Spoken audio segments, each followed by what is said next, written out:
जनता बोले राज खुले में आपका स्वागत है मेरी विनती है। और हमारे साथ हैं राजकुमार सैनी।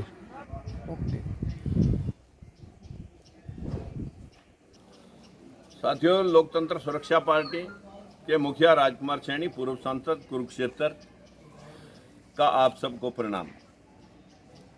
आज साथियों, मैं एक बहुत दुखद विषय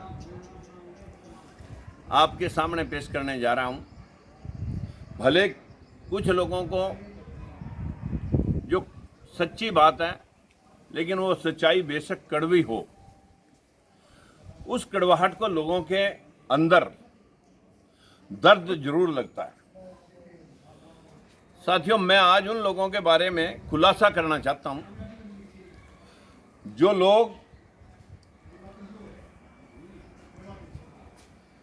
लोग वोट लेते हैं एससी और बीसी के नाम पर।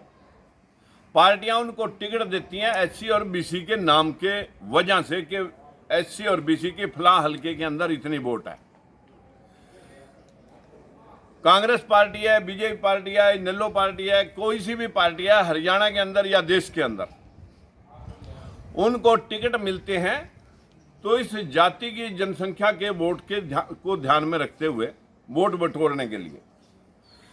लेकिन ये चिच्चड़ या दलाल, लेकिन जनता की नजर में एमपी और एमएलए जो इन पार्टियों की दलाली करते हैं, नेताओं की दलाली करते हैं, उनके सामने मित्रों, चाहे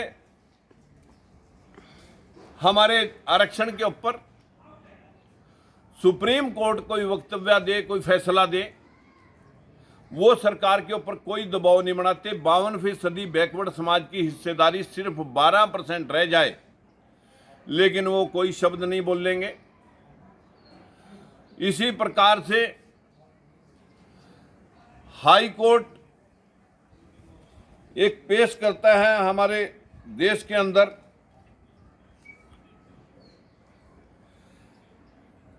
श्रम कानूनों को बदलाव करता है, और इसी प्रकार से जबलपुर हाई कोर्ट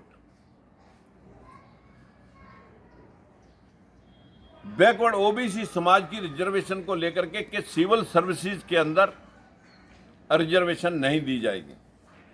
इसी प्रकार से केंद्रीय विश्वविद्यालयों के अंदर जिस प्रकार से सुप्रीम कोर्ट ने बोला, उसी प्रकार से जबलपुर हाई कोर्ट ने सिविल सर्विसेज के लिए बोला। इसी तरह से सुप्रीम कोर्ट में श्रम कानूनों को लेकर के जो वक्तव्य दिया गया, जो फैसला आया, हमारा दलित और पिछड़े के जितने भी दलाल इन पार्टियों के एमपी और एमएलए के रूप में देश के अंदर बैठे हैं, वो एक शब्द बोलने की हिम्मत नहीं जुटा सकते। मेरा कहना ये कि वोट लेते हैं हमारी दलित व पिछड़े, टिकट लेते हैं हमारे नाम पे, लेकिन जब हमारे पक्ष में हमारे हित को ध्यान में रखते हुए कोई दो शब्द अपने वक्तव्य के रूप में देने होते हैं, तो मैं इनको क्या संज्ञा दूं। लोग कहते हैं कि जिसने साड़ी ओढ़ ली, टिक्का लगा लिया, चूड़ियां डाल ली, और वो सड़कों पर हिजड़े के रूप में ताली बजाते हैं, उनको लोग हिजड़ा कह देते हैं। लेकिन हिजड़े वो नहीं है। अगर हिजड़े कोई हैं, वो इन पार्टियों के वो दलाल हैं जो हमारी वोट लेकर के हमारे पक्ष में नहीं बोलते, लेकिन जब अपर उच्च वर्ग की 10% आरक्षण को लेकर के संविधान बदल करके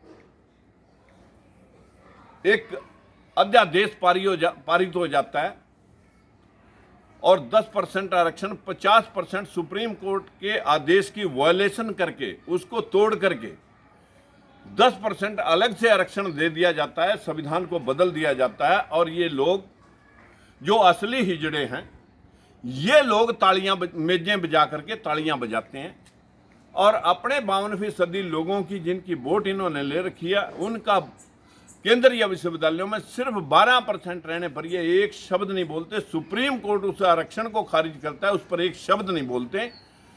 तो असली हिजड़े ये हैं मेरे भाइयों। जब ये नामर्द आपके बीच में वोट लेने के लिए आए तो आप इन लोगों से पूछें,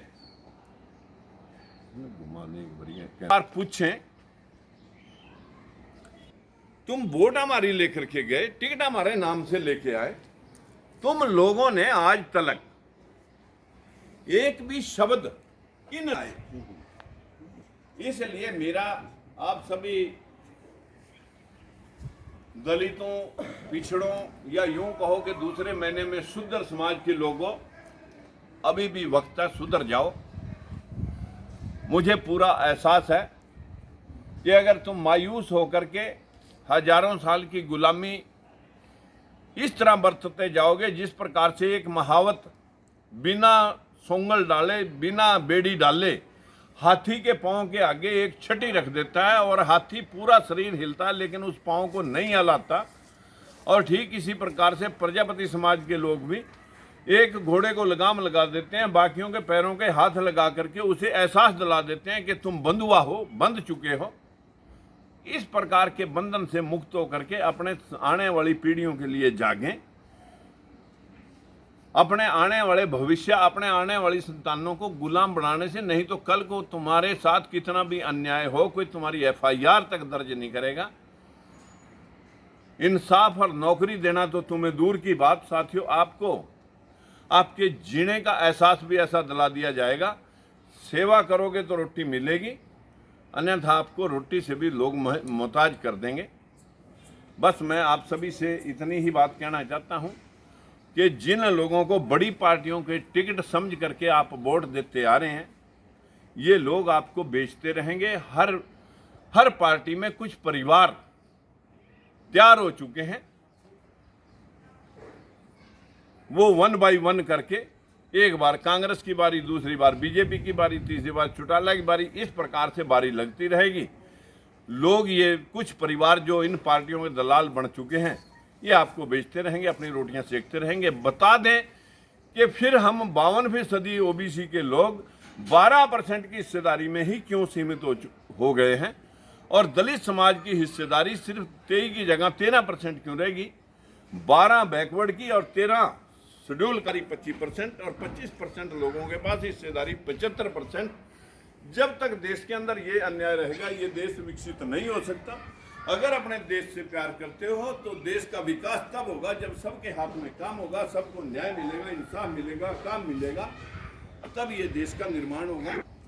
इस देश का निर्माण करने वाला चाहे कोई लोहा बना करके, सरिया बना करके, गाटर बना करके, ईंटें बना करके, कपड़े बना करके, सैनिटरी बना करके, जूते बना करके, जो आपके घर का श्रृंगार करती है जमात, जब वो पेट से भूखी रहेगी तो ये देश हजारों सालों से जिस तरह भिखारियों की लाइन में खड़ा रहा, इसी प्रकार से देश भिखारियों की लाइन में गिना जाएगा।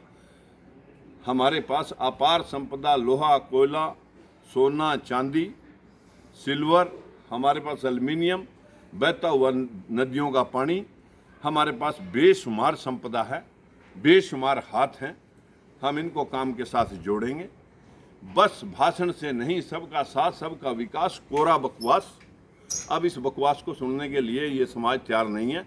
या तो मोदी जी आप ये बता दें कि बैकवर्ड क्लास की हिस्सेदारी आपने यूनिवर्सिटियों में, मिलिट्री में, जुडिशरी में या आपकी मिनिस्ट्री में आपने कितने % मंत्री ले रखे हैं बैकवर्ड क्लास के, कितने कैबिनेट मिनिस्टर हैं, कितने जज हैं, कितने हमारे प्रोफेसर हैं, कितने हमारे प्रिंसिपल हैं, कितने हमारे राजदूत हैं। मोदी जी आपने वोट बैकवर्ड के लिए हैं। या तो आप ये साबित करें कि मैंने आपके साथ अन्याय करा, अन्यथा कुर्सी खाली करो और अपना रास्ता नापो। नमस्कार। मेरा आप सभी को प्रणाम। आप इस बात को लाइक करें, शेयर करें और इस विषय को जन जन तक पहुंचाएं ताकि हम अपनी मंजिल को नाप सकें। नमस्ते, जय हिंद, जय भारत।